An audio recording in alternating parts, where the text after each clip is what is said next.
tudo bem? Esta é a letrinha Q. A letra Q de queijo. A letra Q é uma letrinha que não gosta de ficar sozinha. Então, ela chamou a letrinha U para lhe fazer companhia. A letra Q faz o som K. K.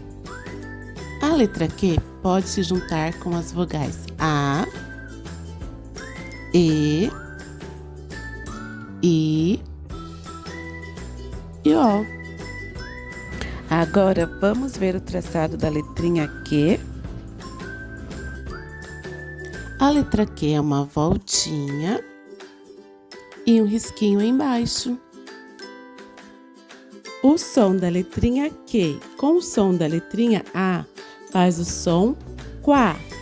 O patinho faz quá, quá. 4. O som da letra Q com o som da letra E faz o som Q. Queijo. Queixo.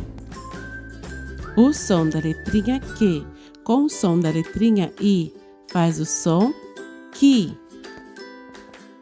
Quiabo. Quintal. Quinta. Quinta-feira. 15. O som da letrinha Q com o som da letrinha O faz o som quó. Agora vamos se lembrar. Quá, que, qui, quó. Muito obrigada por assistir. Deixe seu like e inscreva-se no canal.